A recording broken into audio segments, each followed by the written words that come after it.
What's poppin', y'all? YoungBoy's first album out, Massa, which he's been promoting, Make America Slime Again. That's what he's titling it. Same title for the upcoming tour that he's going on. It sold around 50K first week.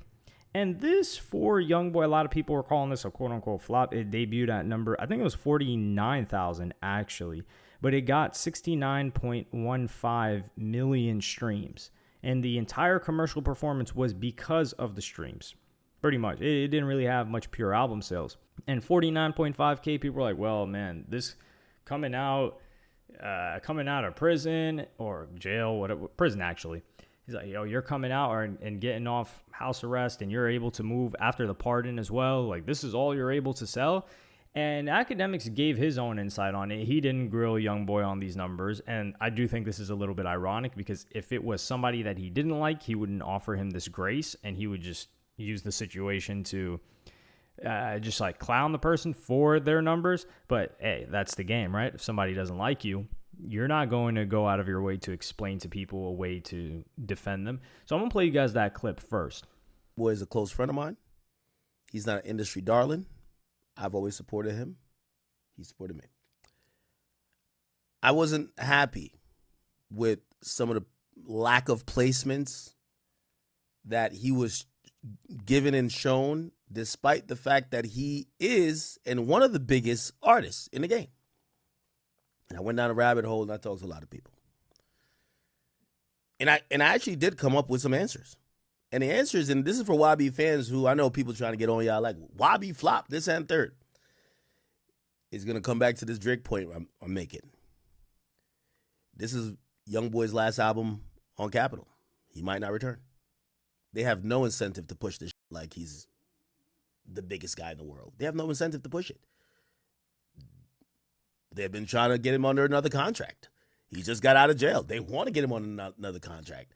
He got a big tour that he's about to do. He hasn't agreed to anything. They're not going to go crazy and let you go sell 150, 100,000 records and then you walk away to another company. No. Agree with us, stay in the plantation, and we'll make you win. That's how it is.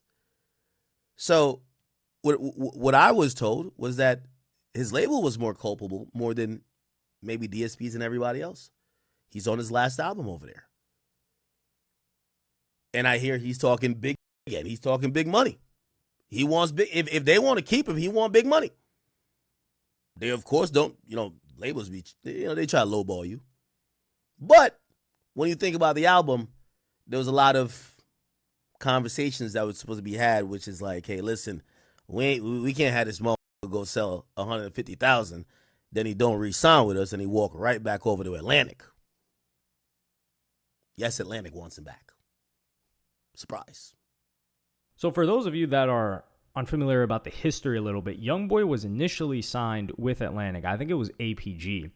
And this was like 2016, 17. It was like AI YoungBoy era. And then after he finished with Atlantic, he took a big deal. I don't know if it was, they were saying it was 100 M's, something like that. But he took this deal with Capitol. So he went over to Capitol Records, and you guys know how much music YoungBoy drops. It's outrageous. So it seems like he's about to fulfill that deal. Like, so many artists just get stuck in one deal. And it's because they release significantly less than YoungBoy, and sometimes the label doesn't want to count what they release towards their album requirements. So that's what sucks about it too. So it makes sense that YoungBoy, and some fans might be like, well, why wouldn't they support him? Well, why would they? Because if he's bidding them against each other, and Akademiks saying Atlantic, and Akademiks is close with the guy running Atlantic, damn near, the guy running Atlantic, which is Elliot Grange. He had a partnership with him for Elliot Grange is from 10K Projects that had Trippie and 6ix9ine. So he's had a long-standing relationship with this guy. And he had like a label situation with them where he was potentially going to sign an artist, but he opted out of it. So he's probably getting this directly from him. So if Atlantic wants him back and they're offering him a certain amount, YoungBoy's probably going back to Capitol and like, yo, this is what I'm getting offered. You guys are going to have to give me this amount of money. And they're probably like, well, listen, why if if they make YoungBoy kill it with this album and they put the marketing dollars behind him, and because keep in mind, if they put the marketing dollars behind him and he just leaves, they just spent that marketing dollars on nothing. Because a lot of the time they want to put marketing dollars into a particular project because it's going to roll over. As in, this artist has another project to deliver, and if it doesn't recoup, we're building up the artist catalog with us with this marketing budget. But if he's going to leave, why are we going to spend the marketing budget on the last project? It doesn't make sense. So business-wise, this makes complete sense. But where I start to look at this a little bit crazy is when we look at this compared to Pusha T and the Clipse's album. And that's the first thing that came into my mind, because YoungBoy, keep in mind, YoungBoy's album got 69.1 million streams first week, which is a lot. There are 30 songs on this album. When you look at Clipse, who sold 100K, Let God Sort Him Out, there are 13 songs on the album. So there are nearly 3 times as many songs on YoungBoy's album as the Clipse. And Clipse sold they sold 100K plus, but a lot of it was bundles, vinyls, whatever you want to call it. But they still streamed about 50K. I have to check this again because I'm in disbelief just looking at this, because the numbers here say that 58,000 were pure album sales, and then 59,000 were from streaming services. So that means that Clipse, with 13 tracks, got 77.5 million streams the week that they released. Yet YoungBoy, with 30 tracks, got 69 million streams. So you could say their success is very impressive. Now, they did have they had the best rollout this year, no question about it. And they've had one of the best, arguably the best rollout of this decade. But these numbers don't add up, man. Like, I'm not sorry to tell you this at all. And this is where I think we're going to start getting some sales fatigue. Like, I think the conversation where everyone's like, oh, we got to talk about quality of the music. Listen, that's corny as hell, because you're just going to be arguing back and forth with people on something entirely subjective. Like, you're never going to convince somebody that something that they don't like is something that they should like and they're going to like it. That's just moronic, failed endeavor. I mean, some people enjoy having those conversations, and that's on them. But with the metric of sales, there was some objectivity to it, and nobody was necessarily saying sales equals quality, because, like I said, quality is subjective. But I think people, like, sales will stop mattering, and it's getting closer to that. People stop caring when you just see outrageous things like that, and you just get hit with sales again and again and again. You're like, okay, listen, we don't really care about this anymore.